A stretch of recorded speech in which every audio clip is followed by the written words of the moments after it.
अस्सलाम वालेकुम।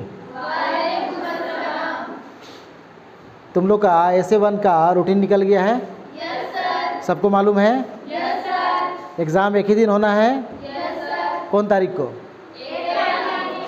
1 तारीख को, 1 अक्टूबर को एग्ज़ाम है ना? दोनों सिटिंग में। लैंग्वेज पेपर कब है? लैंग्वेज फर्स्ट सिटिंग में होगा। हिंदी इंग्लिश के साथ साथ जिसका उर्दू होगा वो लोग उर्दू का एग्ज़ाम लिखेंगे, जिसका दूसरा सब्जेक्ट होगा वो दूसरा एग्ज़ाम लिखेंगे। ठीक है ना? तुम लोग को 1 तारीख को फर्स्ट सिटिंग में हिंदी इंग्लिश और उर्दू का एग्ज़ाम लिखना है। सेकंड सिटिंग में लिखोगे 2 बजे से लेकर के 5:15 तक साइंस का, सोशल साइंस का और मैथ का। क्लियर है? चूँकि एक ही दिन एग्ज़ाम हो रहा है, दोनों सिटिंग में एग्ज़ाम हो रहा है, इसलिए हम लोग मान के चलें कि एग्ज़ाम तुम लोगों का ऑब्जेक्टिव होगा। ठीक है ना? ये कंफर्म नहीं है, जैक क्लियर नहीं किया है कि एग्ज़ाम ऑब्जेक्टिव होगा कि सब्जेक्टिव होगा, लेकिन हम लोग यह मान के चलें चूँकि एक दिन में एक बैठक में 3 पेपर का एग्ज़ाम हो रहा है, इसलिए मैक्सिमम चांसेस है, ज़्यादा उम्मीद है कि एग्ज़ाम ऑब्जेक्टिव होगा। अब एग्ज़ाम 40 नंबर का होगा, 50 नंबर का होगा, कितना क्वेश्चन रहेगा हर एक पेपर में ये भी क्लियर नहीं है। ठीक है ना? अब जैसे ही कुछ आ जाता है जैक से फिर से कि हिंदी में 40 क्वेश्चन होगा 40 नंबर का, या 50 क्वेश्चन होगा 50 नंबर का, इंग्लिश में 40 क्वेश्चन होगा 40 नंबर का, या 50 क्वेश्चन होगा 50 नंबर का, जो भी होगा तीनों लैंग्वेज का बराबर क्वेश्चन होगा, बराबर नंबर का होगा। ठीक है ना? उसी तरह साइंस मैथ सोशल साइंस का भी जितना क्वेश्चन रहेगा उतना ही मार्क्स का एग्ज़ाम होना चाहिए, और तीनों पेपर का बराबर क्वेश्चन बराबर नंबर का होगा। ठीक है? अब चूँकि टाइम कम नहीं कहा जाए बल्कि ये कहा जाए कि टाइम रह ही नहीं गया है, टाइम है ही नहीं। आज तारीख 23 हो गया, 1 हफ्ता अगर घर में भी पढ़ो तो 1 हफ्ता, और खाली स्कूल के ऊपर डिपेंडेंट रहो तो 4-5 दिन। घर में पढ़ो तो 1 हफ्ता, तो घर में तो पढ़ते नहीं हो तुम लोग। फुल्ली डिपेंडेंट हो स्कूल के ऊपर, स्कूल खुलेगा, स्कूल आएंगे, क्लास होगा तो पढ़ेंगे, नहीं क्लास होगा तो नहीं पढ़ेंगे। हो सकता है कल से हम बीमार पड़ जाएं, जैसा हमको आज लग रहा है, तबीयत खराब हो जाए, स्कूल नहीं आए हम 2-3 दिन, पढ़ाई नहीं होगी, तब तो फिर गए, आखिर वक्त में तैयारी कैसे होगी? फिर गड़बड़ हो जाएगा ना।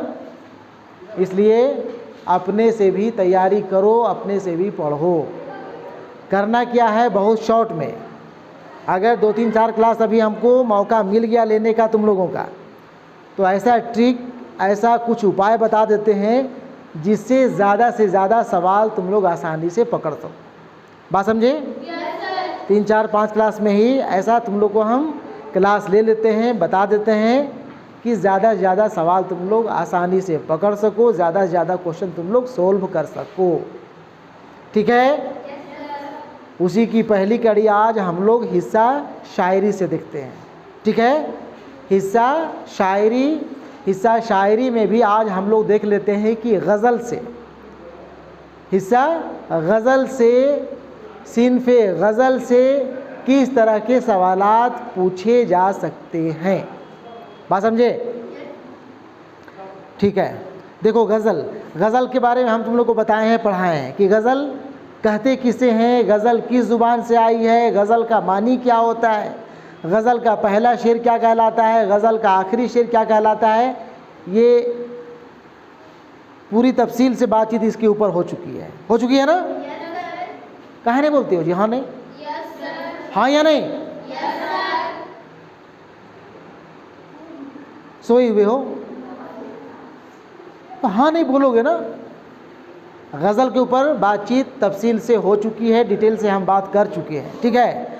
अब आगे ये देखा जाए कि मान लो गज़ल तुम लोग जो हम बताए हैं उसको तो पूरा नोट कर लोगे, क्या क्या नोट करना वो भी हम बता दिए थे।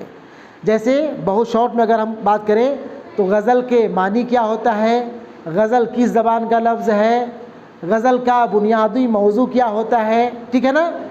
गज़ल का पहला शेर क्या कहलाता है, गज़ल का आखिरी शेर क्या कहलाता है, गज़ल का सबसे बेहतर शेर क्या कहलाता है, इसको तुम लोग देख लो ना। आगे देखा जाए, देखो गज़ल जो है तुम लोगों को पढ़ना है कुल 6 गज़ल, ठीक है ना। 6 गज़ल पढ़ना है। 6 में से यह तुम लोग मान के चलो कि ऐसे 1 का जो एग्ज़ाम होगा, सबमेटिव असेसमेंट 1 जो एग्ज़ाम होने जा रहा है, इसमें 3 गज़ल से ही सवाल तुम लोग को देगा। बात समझे? 3 गज़ल। अब 3 गज़ल तुम लोग को पढ़ना है। 3 गज़ल को शायर के बारे में जानना है, ठीक है ना। उसके बाद गज़ल के साथ साथ तुम लोग को नज़्म भी, यहाँ पे कुल 5 नज़्म है। 5 नज़्म में कम से कम 3 नज़्म के बारे में जानना पड़ेगा। 3 नज़्म को पढ़ के जाओगे, ठीक है। उसके बाद रुबाई है, रुबाई 3 रुबाई गो का है। कम से कम यहाँ पे तुम लोग 2 रुबाई गो, रुबाई के शायर के बारे में जानोगे। उनकी कौन कौन सी रुबाई है उसको जानना पड़ेगा। कुल मिलाकर के बहुत कुछ जानना है ना। बहुत कुछ पढ़ना है, बहुत कुछ जानना है, तब जा कर के अच्छे से एग्ज़ाम दे पाओगे, अच्छा कर पाओगे। लिखना नहीं है, ऑब्जेक्टिव सवाल लिखना नहीं पड़ता। अगर किसी को लिखना नहीं आता है अब तक, हालांकि 10वीं क्लास का स्टूडेंट्स अब तक अगर लिखना ना जाने तो ये गलत बात, गलत बात नहीं कहेंगे, गुनाह कर रहे हो कहेंगे, बड़का गुनाह है। 10वीं क्लास में आ जाएंगे और लिखना नहीं जानेंगे।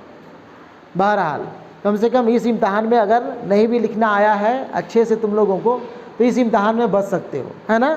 लेकिन पढ़ना आना चाहिए, तब ना सवाल पढ़ोगे। पढ़ना भी नहीं आएगा तब बाबा जी का ढुल्लू लड्डू पता नहीं क्या बोलते हैं। चलो देखो, गज़ल सुन लो ध्यान से। यहाँ पे जैसे सवाल पूछता है, कोई शेर दे देता है, ठीक है ना। गज़ल का कोई शेर दे देगा, 2 मिसरा 2 लाइन दे देगा।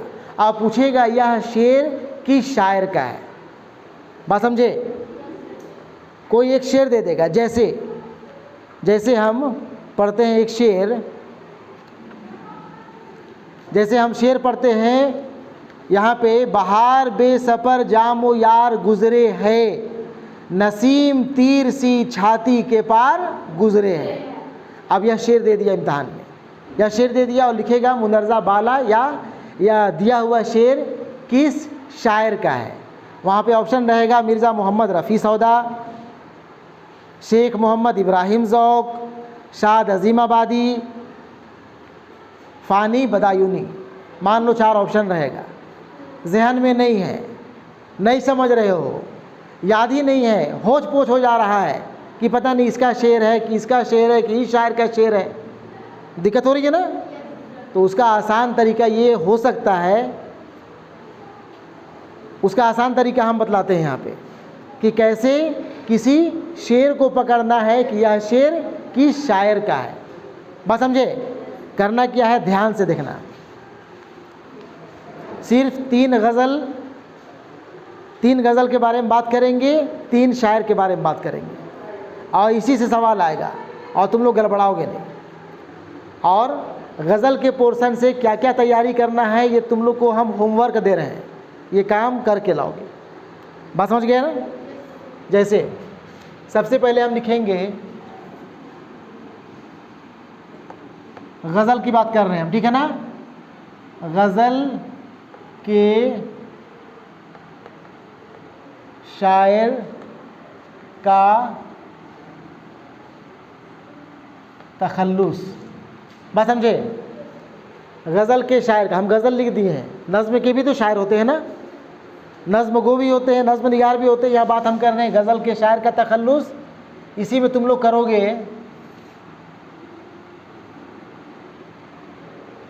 जिस गज़ल गो, जिन शायरों को तुम लोगों को पढ़ना है, 3 शायर फर्स्ट टर्मिनल एग्ज़ाम के लिए, SA1 के लिए, वो कौन कौन है? वो हैं तुम लोगों के सौदा, ठीक है ना। सौदा को पढ़ना है। तखल्लुस हम सिर्फ लिख रहे हैं।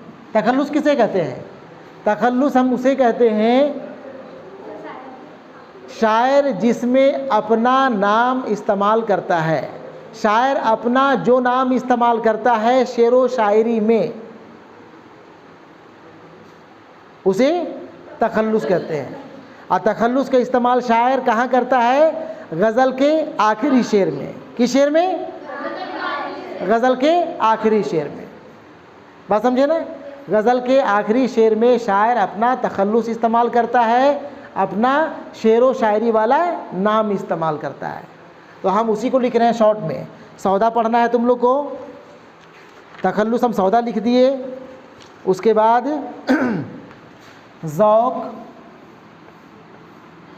ज़ौक़ लिख दिए, ठीक है ना। उसके बाद और क्या पढ़ना है, किनका पढ़ना है? गज़ल शाद अज़ीम आबादी, जिसमें हम लिख दिए शाद। सिर्फ अभी इन्हीं तीन को जानो, ध्यान देना, ध्यान दो, हम क्या बोल रहे हैं। गज़ल के शायर का तखल्लुस लिख दिए। तखल्लुस जिसमें नाम के ऊपर जो है इस तरह से चिड़िया उड़ते हुए दिखाई पड़ेगा, ठीक है ना। इसको हम यहाँ पे लिख दिए। अब तुम लोग को क्या करना है, तखल्लुस लिख दिए, अब इनका तुम लोग क्या करोगे, पूरा नाम ढूंढ के लिखोगे। बात समझ गए? पूरा नाम पूछता है, सौदा का पूरा नाम क्या है, सवाल इस तरह से पूछेगा। अब वहाँ पे सौदा का नाम जैसे मिर्ज़ा मोहम्मद रफ़ी सौदा नाम है ना जी, मिर्ज़ा मोहम्मद रफ़ी सौदा। अब वहाँ पे दे देगा मिर्ज़ा मोहम्मद रफ़ीक सौदा, रफ़ी है, रफ़ीक दे देगा। मिर्ज़ा अहमद रफ़ीक सौदा, ठीक है ना। उसके बाद कुछ और नाम दे सकता है, कुछ भी ऑप्शन रह सकता है। सही जानोगे, सही टिक करोगे, इनका पूरा नाम तुम लोग लिखोगे, तीनों शायर का ढूंढ करके। कहाँ मिलेगा? जब पढ़ोगे शायर का हालाते ज़िंदगी। बात समझ रहे हो ना? ये काम तुम लोग कल करके लाओगे, ठीक है ना। हम होमवर्क दे रहे हैं, पूरा नाम लिखोगे। और सुन लो, और सुनो, इसी में तुम लोग इसी लाइन में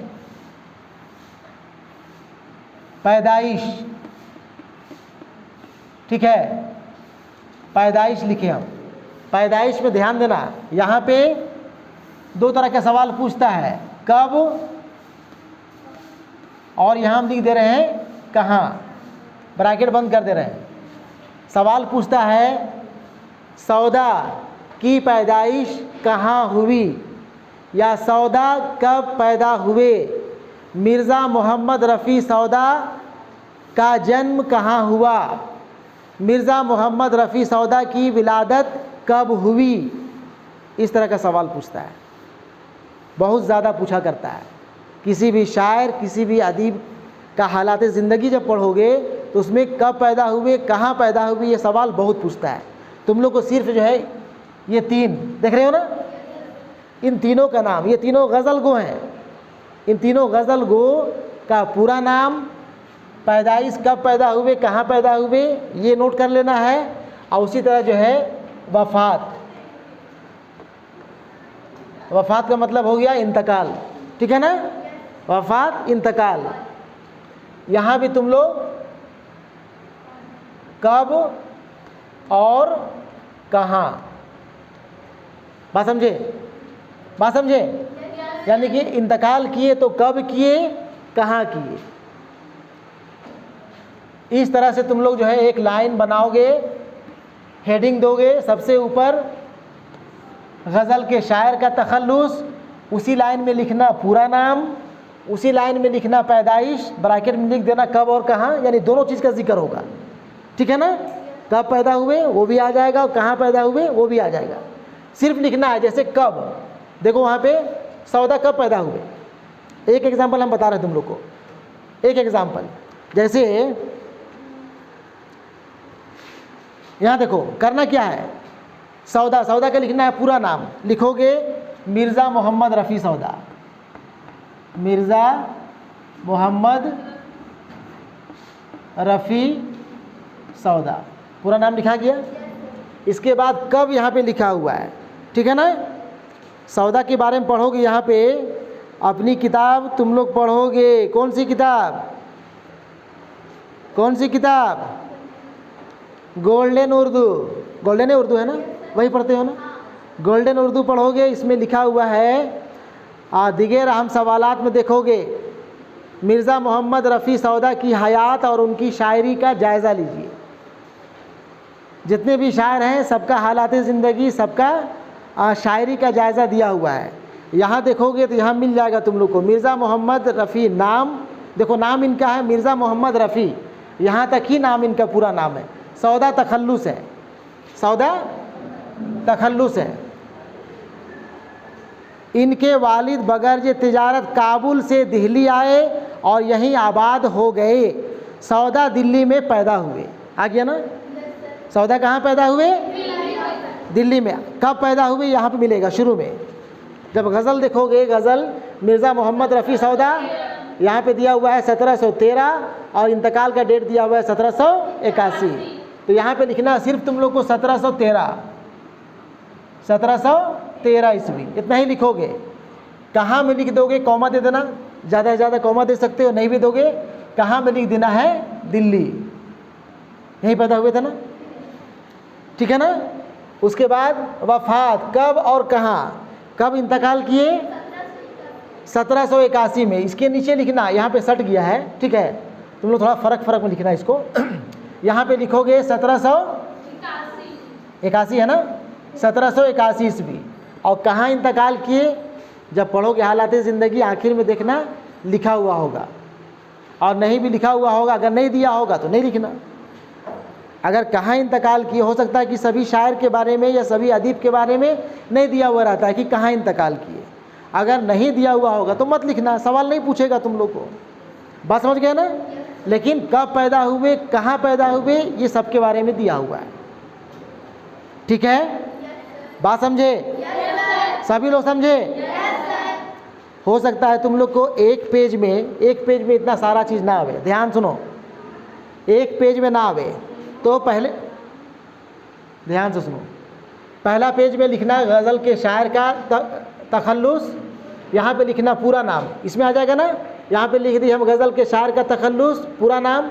उसी लाइन में अगले पेज में आ जाना, यहाँ पे लिख देना पैदाइश, और वही जगह नीचे ब्रैकेट में कब और कहाँ, और उसी में आ जाना यहाँ पे वफ़ात कब और कहाँ। एक लाइन में यानी कि 2 पेज में तुम लोग को ये 4 हेडिंग, 4 मेन पॉइंट बनाना है। पूरा अंडरलाइन कर देना, लाइन दे देना लंबा सा। और ऐसे ही जो है ये गज़ल के शायर के बारे में बताए हम। बात समझ रहे हो ना। इसी तरह जो है यहाँ पे आगे जा कर के तुम लोग को आ जाएगा नज़्म के शायर। नज़्म के शायर, अब नज़्म के शायर भी होंगे कम से कम 3 नज़्म निगार, कम से कम 3 नज़्म निगार है ना जी। 5 नज़्म पढ़ना है, 5 नज़्म निगार का, तो कम से कम 3 नज़्म निगार। इनका भी तखल्लुस लिखोगे, पूरा नाम लिखोगे, कब और कहाँ पैदा हुए लिखोगे, कब इंतकाल किए, कहाँ इंतकाल किए वो लिखोगे। बात समझ गए? समझ रहे हो ना? हाँ कि नहीं? अब नहीं समझते होगे तो इससे ज़्यादा हम नहीं समझा सकते हैं, तबीयत सही नहीं है, उसके बाद भी हम इतना बोल रहे हैं। इम्तहान है, इम्तहान का तुम लोग को हवा बहुत सवार हुआ है। इम्तहान कहाँ लिखेंगे, कैसे लिखेंगे, कैसे बनेगा, इसलिए इतना ज़्यादा हम बोल के बता दे रहे हैं, ठीक है ना। काम करके लाओगे, कल कॉपी चेक करेंगे, और जो कमी होगी, जो गलती करोगे उसमें हम सुधार करेंगे, बताएंगे, लेकिन काम करके लाओगे इतना, ठीक है ना। कम से कम गज़ल के शायर और नज़्म के शायर, नज़्म में भी 3 शायर के बारे में, ज़्यादा नहीं, 1 2 3।